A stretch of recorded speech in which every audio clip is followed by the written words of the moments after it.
तुलसीदास जी महाराज की, श्रीमद् भागवत महापुराण की। नारद जी ने कहा, ध्रुव, यह जीवन भगवान ने कृपा करके दिया है। वास्तविक बात तो यही, सही बात तो यही है, भगवान का भजन करने के लिए ही यह मनुष्य शरीर है। भगवान की सेवा करने के लिए, भगवान को प्राप्त करने के लिए ही यह मनुष्य शरीर है। भगवान की बड़ी कृपा है तुम्हारे ऊपर। भगवान ने स्वयं प्रेरणा दी है। किसी भी माध्यम से हो, उस सौतेली मां सुरुचि ने कहा हो या किसी ने भी कहा हो, भगवान का भजन करने की बात तुम्हारे मन में आई है, ये भगवान की कृपा ही है। और हम लोग, कोई दुख आ जाए, कोई संकट आ जाए, तो सबसे पहले भगवान को ही खरी खोटी सुनाते हैं, है ना। और भजन में क्या क्या कह दिया, कितनी अनुचित बात कह दी, तू ही बनाए तू ही बिगाड़े, कितनी अनुचित बात कह दी, बिल्कुल सर्वथा गलत। भगवान बिगाड़ते नहीं, भगवान तो सदा बनाना चाहते हैं। भगवान सदा बनाना चाहते हैं। क्यों? यदि कहा है आग को हाथ से छुओगे तो हाथ जलेगा, आग का कुछ नहीं बिगड़ेगा, ये बात बार बार बताई जाए, समझाई जाए, और जानबूझ करके कोई हाथ लगाए, हाथ आग में, अग्नि को छूने का स्पर्श करे, तो इसमें किसकी गलती? उस अग्नि की गलती, ये अपनी गलती? बोलिए, अपनी। पाप कर्म करेंगे तो दंड तो भोगना पड़ेगा। पाप कर्म करेंगे तो दंड तो भोगना पड़ेगा। भगवान ने मना किया हुआ, जो काम करने के लिए वही करेंगे, तो फिर उसका परिणाम नहीं भोगना पड़ेगा। तो फिर भगवान बिगाड़ने वाले कहां से हुए? भगवान तो शिक्षा दे रहे हैं, कोई गलत कार्य मत करो, किसी को कटु वचन मत कहो, किसी का धन हरण मत करो, किसी के साथ छल छल कपट मत करो, किसी से ईर्ष्या द्वेष मत करो, अभिमान मत करो, दंभ मत करो। भगवान ने तो मना किया, लेकिन हम करते हैं, तो इसमें भगवान का दोष है क्या? है? तुलसीदास जी ने इसलिए लिखा, सुखी सो सीता राम सो, दुखी सो निज करतूत। सुखी हो तो भगवान श्री सीताराम जी की कृपा से जानना, और दुखी हो तो अपनी करतूत से, अपने कर्मों के कारण। तो ये बात समझनी चाहिए। भगवान तो हर किसी का कल्याण करना चाहते हैं, भगवान तो सबका मंगल ही करना चाहते हैं, लेकिन भगवान के बताए मार्ग पर हम चलना नहीं चाहते, और कहते हैं तू ही बनाए तू ही बिगाड़े। कुछ अनुचित हो जाए, कुछ गलत हो जाए, कुछ छिन जाए, तो सबसे पहले भगवान को ही खरी खोटी सुनाते। ठीक है, यदि ऐसा भाव है कि भगवान से प्रार्थना की जाए, प्रार्थना करना तो ठीक है, लेकिन ये तू ही बिगाड़, ये बात ठीक नहीं है। भगवान को ये सब कहना ठीक नहीं कि आपने हमारा ये बिगाड़ दिया, आपने हमारा ये खत्म कर दिया, आपने हमारा ये खत्म कर दिया। एक बार एक सज्जन फोन करके बड़े दुखी हो रहे थे। सज्जन क्या, हमारे मित्र ही हैं, मिलने ही वाले हैं। फोन आया, बड़े दुखी हो रहे थे। पूछा, भाई क्या बात है? बोले, बड़ी तकलीफ हो गई। क्या हो गया भाई? बोले, भगवान हमेशा हमारे साथ गलत ही करते हैं। क्यों? क्या हो गया? क्या गलत कर दिया भगवान ने? क्या बिगाड़ दिया? बोले, घर में आग लग गई। क्यों? कैसे लग गई भैया? अब सुन के एक बार लगा तो, अरे घर में आग लग गई। क्यों? क्या हो गया? कैसे कैसे आग लग गई? बोले, वो पानी गर्म करने के लिए वाटर हीटर रखा हुआ था, रॉड रखी हुई थी। बोले, स्विच बोर्ड में प्लग लगे हुए थे, उसमें लैपटॉप का प्लग भी लगाया था और वो भी लगाया था, लैपटॉप का चार्जर लगाना था, बटन चालू करना था, उसका चालू कर दिया हीटर का। और वाटर हीटर रखा था कहाँ? पानी में नहीं, कुर्सी के ऊपर, और उसके ऊपर रखे थे कपड़े। वाटर हीटर चालू कर दिया, कपड़े जल गए। लकड़ी की अलमारी रखी थी, वो भी जल गई। भैया और क्या क्या नुकसान हो गया? कहा नहीं, और तो कुछ नहीं, क्या करें, बाकी ठीक है, कपड़े जल गए। भैया कपड़े फिर आ जाएंगे, क्यों इतना दुखी होते? अरे तुमको क्या मालूम, नौकरी करके हमें पैसा कमाना पड़ता है, कपड़े खरीदने पड़ते हैं। हमें ही कहने लगे तुम्हें क्या मालूम, तुम्हारा क्या जाता है। अब इसमें भगवान ने क्या गलत कर दिया? अपने को होश नहीं कि लैपटॉप का बटन चालू करना है या वाटर हीटर का बटन चालू करना है, वाटर हीटर कहाँ रखना, प्लग से निकालना नहीं निकालना, अपने को होश नहीं, अपने को याद नहीं। भगवान ने गलत कर दिया। भगवान की गलती है, ये भगवान की गलती है, तो फिर भगवान को दोष क्यों देना? इसी तरह की प्रवृत्ति हम सबकी है। कुछ गलत हो जाए, कुछ अनुचित हो जाए तो भगवान को कहा करते हैं, भगवान को दोष दिया करते हैं। अब विचार कीजिए इस पर, ये उदाहरण है, शास्त्र का उदाहरण नहीं, अपने जीवन का उदाहरण है ये तो।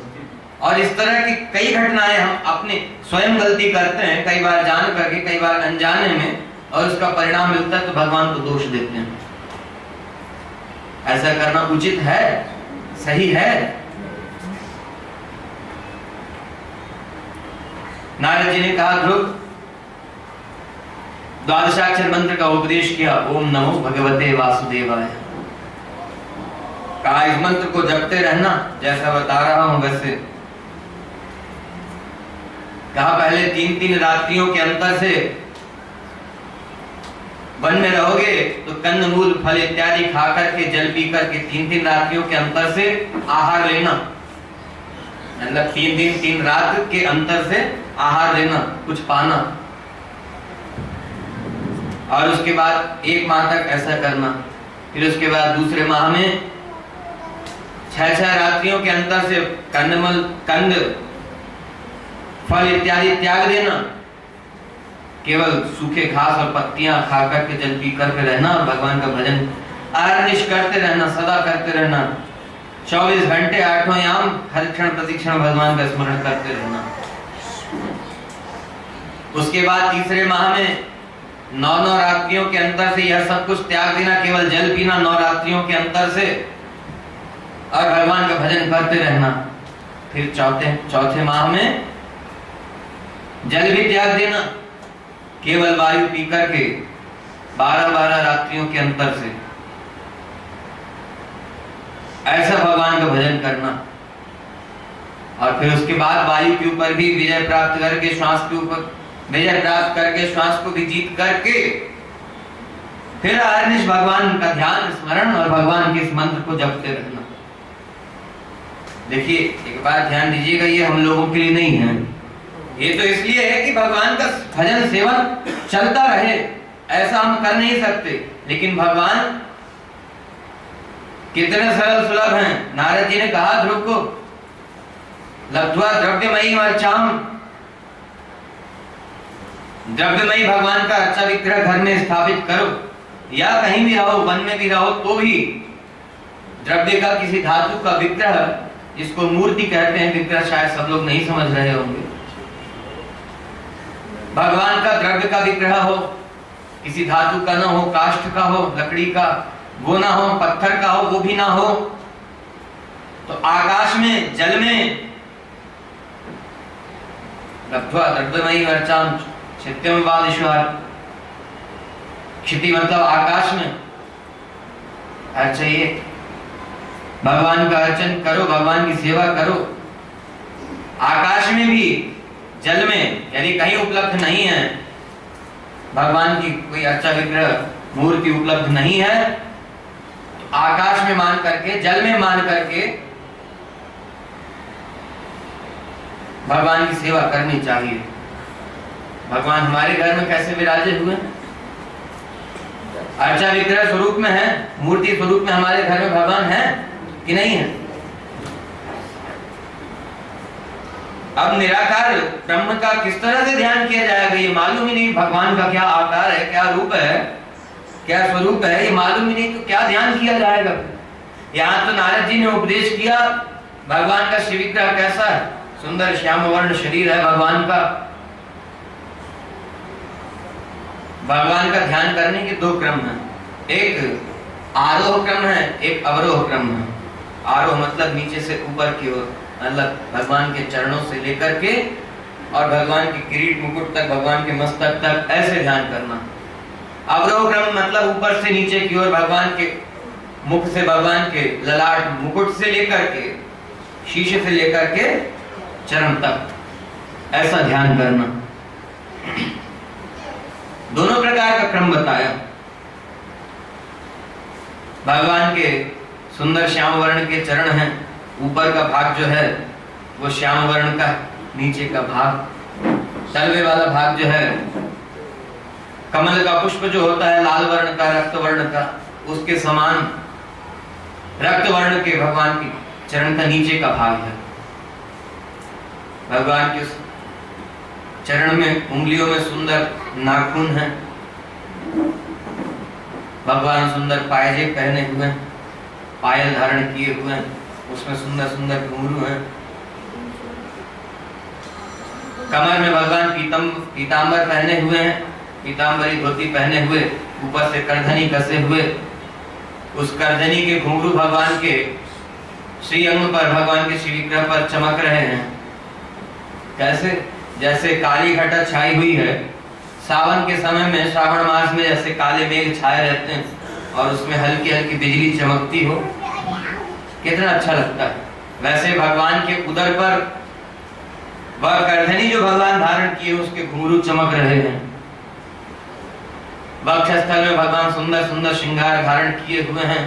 5 प्रकार के सुगंधित पुष्पों से बनी हुई वनमाला, वैजयंती माला धारण किए हुए हैं। भगवान के वक्षस्थल में श्रीवत्स की रेखा है, लक्ष्मी जी स्वर्ण रेखा के रूप में भगवान के वक्षस्थल पर सदा विराजमान रहती है। भगवान के लंबी लंबी भुजाएं हैं, घुटने तक अजानुबाहु, घुटने तक लंबी लंबी भुजाएं हैं भगवान की, लंबी लंबी उंगलियां हैं। भगवान के हाथ का, हथेली का अंदर वाला भाग जो है वो उसी तरह लाल रंग का, रक्त वर्ण का जो कमल पुष्प है उसकी तरह, और पीछे का भाग श्याम वर्ण का। भगवान उंगलियों में सुंदर सुंदर अंगूठियां धारण किए हुए हैं। भगवान की सभी उंगलियों में अंगूठियां हैं। बाजूबंद धारण किए हुए, कलाइयों में सुंदर भगवान कंगन पहने हुए हैं। ये तो भगवान के उस स्वरूप का ध्यान करने का है, लेकिन हमारे घर में भगवान किस स्वरूप में विराजमान है? सबके घर में अलग अलग स्वरूप में, कहीं वेंकटेश बालाजी के स्वरूप में है, कहीं श्री रामचंद्र जी के स्वरूप में है, कहीं श्री राधे श्याम जी के स्वरूप में है, कहीं लड्डू गोपाल के स्वरूप में है, बाल स्वरूप में। मूर्ति नहीं है, श्री विग्रह वैसा नहीं है, अच्छा विग्रह चित्रपट स्वरूप में, चित्र में, फोटो में तो विराजमान है ही भगवान।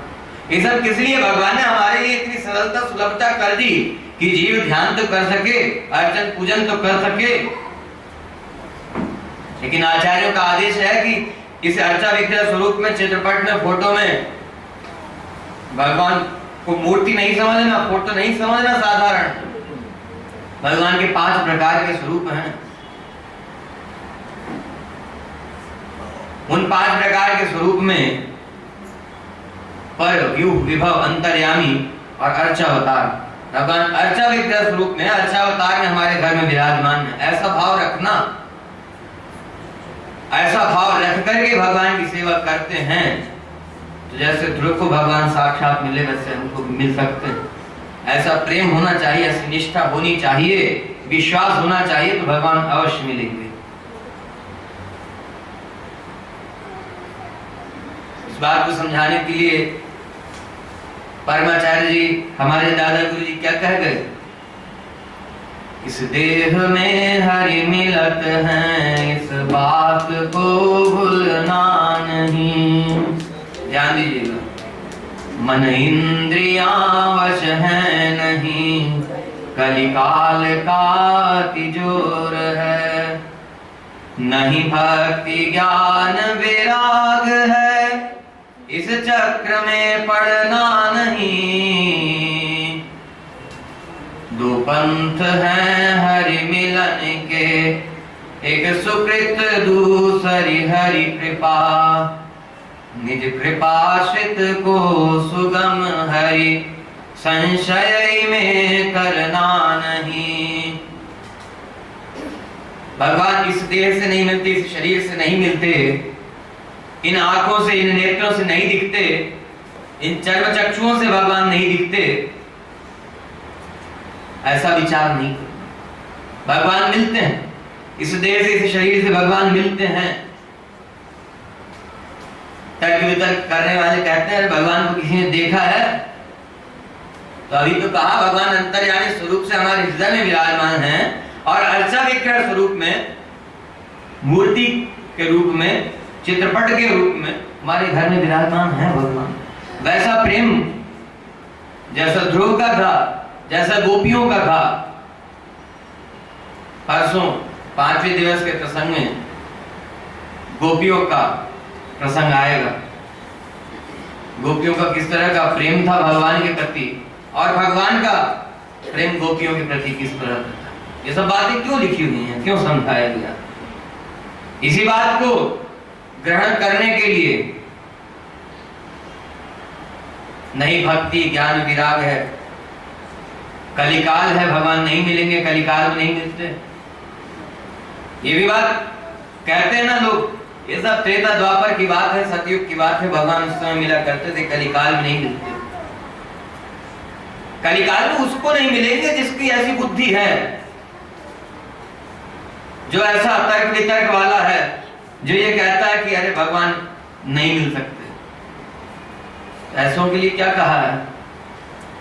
जो कहते कि भगवान त्रेता के समान न मिलत हैं, कलिमह कदाचित ही किसी के उर कमल मह खिलत है। जो ऐसा कहता है कि भगवान त्रेता के समान, जैसे भगवान रामचंद्र जी के स्वरूप में सबको मिले, दशरथ जी को मिले, माता कौशल्या को मिले, भरत जी को मिले, हनुमान जी को मिले, सुग्रीव को मिले, ऐसे नहीं मिलते हैं। कलिकाल में कदाचित कभी किसी के हृदय में ध्यान में आ जाते हैं, उनके लिए कह रहे हैं वह संत श्री भगवंत वास्तव में तुम्हें जाने नहीं। ध्यान दीजिएगा, वह संत श्री भगवंत वास्तव में तुम्हें जाने नहीं। तुम सत्य त्रेता द्वापर हुते, सुलभ हो कलिमह सही।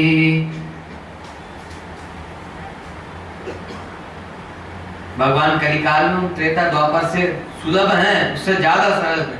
क्यों? सतयुग में तपस्या कर रहे हैं, इतनी कठिन तपस्या करके भगवान मिले, और त्रेता में बड़े बड़े यज्ञ यागादि करके मोक्ष पद प्राप्त होता था। द्वापर में बड़े बड़े दान दक्षिणाएं देकर के जो मिलता था, वो इस कलिकाल में कलौ केशव कीर्तना, भगवान के नाम संकीर्तन मात्र से मिल जाएगा, प्राप्त हो जाएगा। वो क्या है? सबसे बड़ी चीज भगवान को मिल जाना है।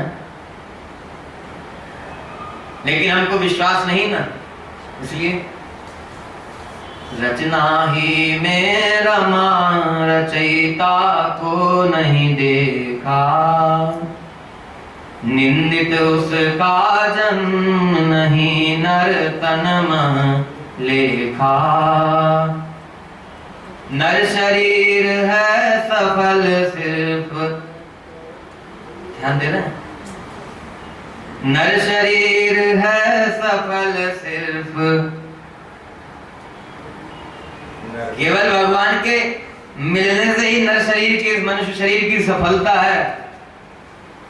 बाकी ये सब तो संसार का तो सबको मिल रहा है। ये देवताओं को भी मिला है, जो हमको मिल रहा है, जो हम भोग रहे हैं। रहने के लिए घर तो पशु पक्षियों को भी, अपने घर में नहीं रह रहे, तो वो भी घर में ही रहे हैं, भोजन वो भी कर रहे हैं, शयन वो भी कर रहे हैं, तमाम प्रकार के सुखों को प्राप्त करने की इच्छा जो उनको चाहिए वो प्राप्त कर ही रहे हैं, और इच्छा भी कर रहे हैं। और उस सुख को खो देने की भय जो है वो उनको है ही, वो हमको भी है। यदि भगवान को प्राप्त नहीं किया तो फिर ऐसा नर शरीर प्राप्त करना किसी मतलब का नहीं, निरर्थक है।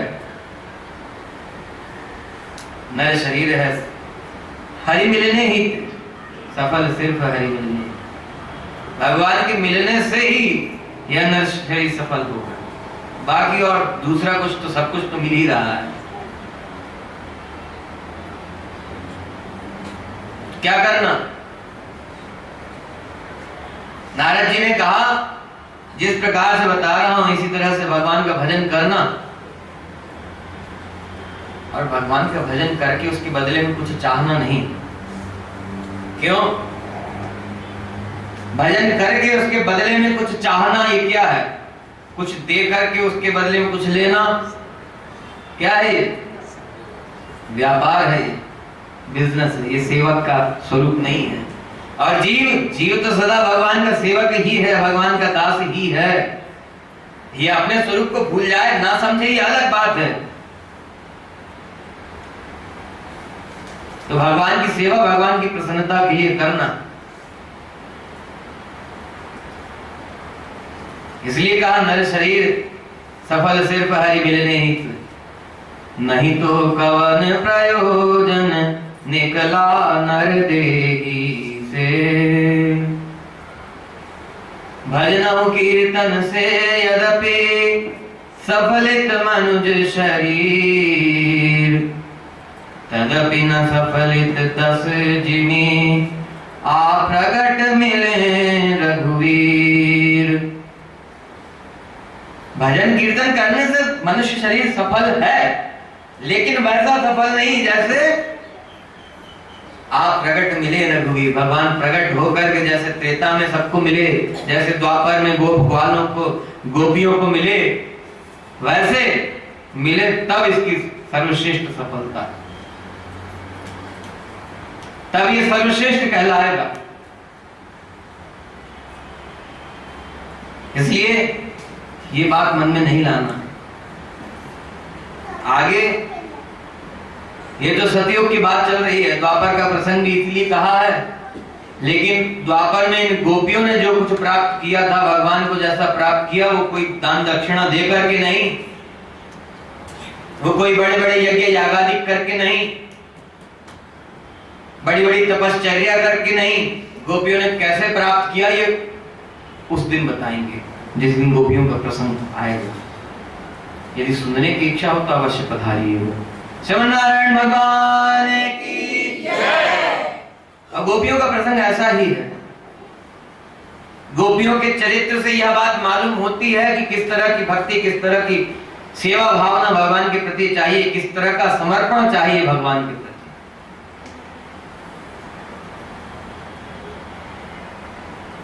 ध्रुव ने तो कहा कि मैं वह पद प्राप्त करना चाहता हूं जो किसी को नहीं मिला। ठीक है, भगवान वही पद देने के लिए पधारेंगे अभी। लेकिन भगवान का नाम लेने का प्रभाव, मंत्र का उपदेश किया है, मंत्र का अर्थ बताया है, तो ये समझा दिया कि जीव का स्वरूप है कि भगवान की सेवा करके, भगवान का भजन करके, भगवान का नाम लेकर के उसके बदले में कुछ चाहना नहीं। नमः शब्द का यही अर्थ है।